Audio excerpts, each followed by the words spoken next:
Salut à tous, on se retrouve pour une vidéo spécialement consacrée à l'actu mercato et cette fois-ci je vous fais une vidéo en facecam. Ça change un petit peu et puis je pense que pour vous c'est plus agréable à regarder comme ça. Et donc pour cette vidéo-là, on va faire un focus sur le Real Madrid.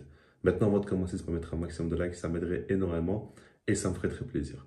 On va donc commencer par parler de Florentino Pérez, le petit menteur, parce qu'on avait vu des informations comme quoi le mercato était fini pour lui. Il avait parlé donc à un supporter et avait dit qu'il n'y aura plus de recrues.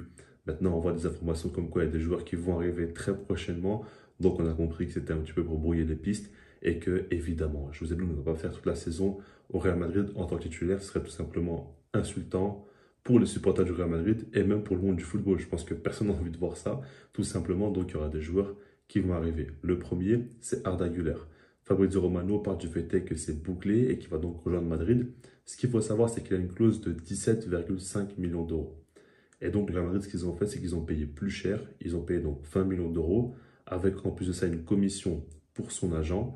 Et en dehors de ça, ils ont proposé donc à Fenerbahçe, le club d'Arda Güler, une clause de revente de 20%. C'est-à-dire que si le Real Madrid vend le joueur, 20% du prix du transfert sera donc donné à Fenerbahçe.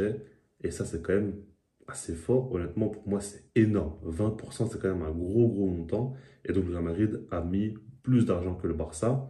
Et puis, ce qu'il faut prendre en compte, c'est que le joueur hésitait entre les deux clubs, mais que le Barça voulait simplement le laisser encore une saison en prêt en Turquie, ce que le joueur ne voulait pas. Il voulait directement jouer dans un autre club en Europe. Et donc, c'est pour ça qu'il a rejoint le Real Madrid aussi.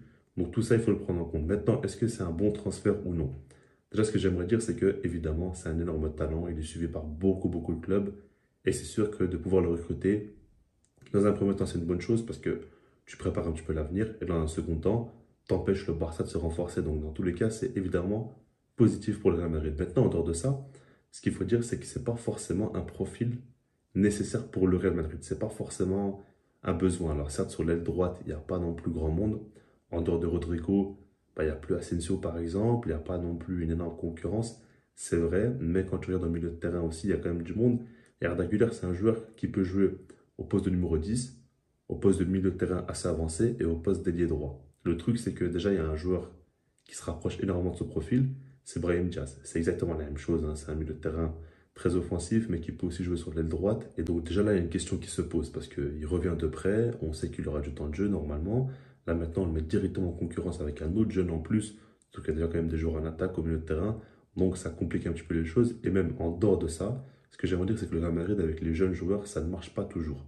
Loin de là, le cas Odegaard, pour moi, il est très explicite.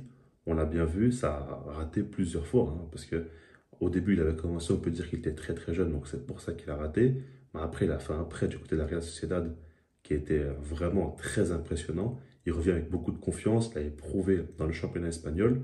Et puis au final, il n'a pas eu la confiance du coach et il n'a pas pu véritablement montrer ce qu'il pouvait montrer. Et c'est pour ça qu'après, il est parti à Arsenal. Et aujourd'hui, on sait très bien qu'il est devenu un top joueur. Après, il y a d'autres postes, comme au niveau des latéraux. On sait qu'avec Hakimi, avec Théo Hernandez, ça n'a pas marché non plus. Alors que c'est des joueurs qui sont devenus très forts. Et je pense qu'aujourd'hui, ils auraient pu s'imposer dans cette équipe-là. Maintenant, voilà, c'est vrai que c'est une circonstance assez spéciale parce qu'à ce moment-là, il y avait plus de joueurs, etc. C'est vrai, mais dans tous les cas, le Real Madrid avec les jeunes joueurs, ça ne marche pas toujours. Ils n'ont pas beaucoup de temps de jeu et souvent, ça se rate. Donc, Arda Güler prend un risque que certes, au Barça, il y a de la concurrence.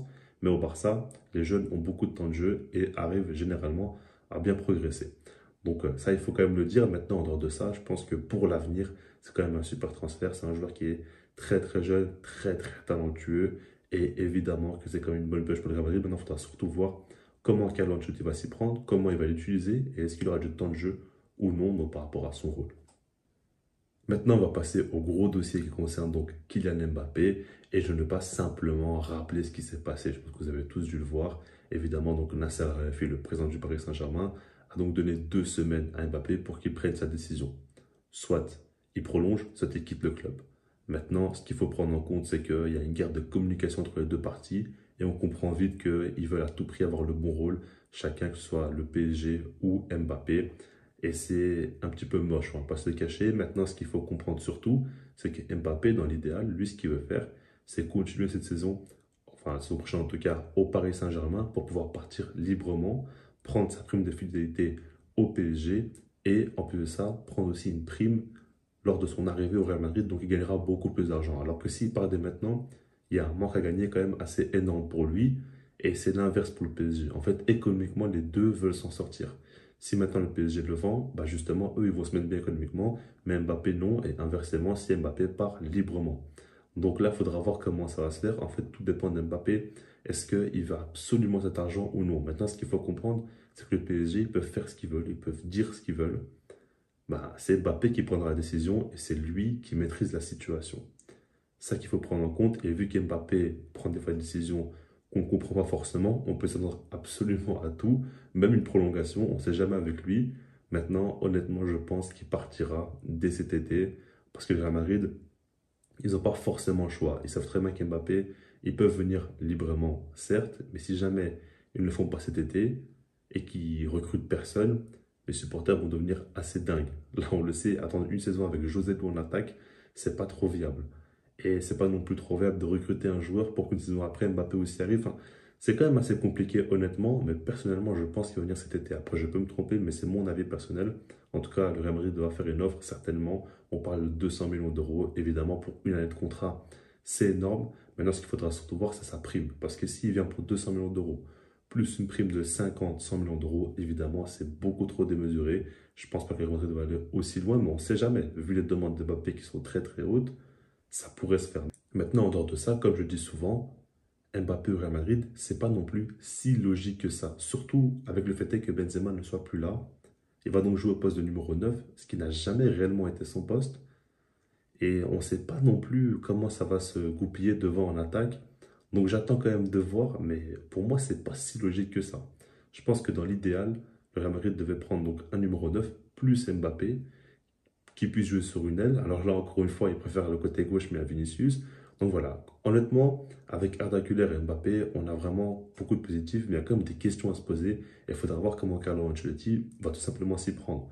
Donc le Real Madrid fait des très très gros coups. Maintenant, il faudra voir sur le terrain comment ça va tout simplement se passer. Maintenant, je précise encore une fois qu'Mbappé, rien n'est fait. Il peut encore prolonger, on ne sait jamais avec lui, et où il pourra tout simplement partir librement. Donc encore attendre une saison. On ne sait pas forcément, mais en tout cas, mon avis à l'heure actuelle, c'est qu'Mbappé va partir au Real Madrid.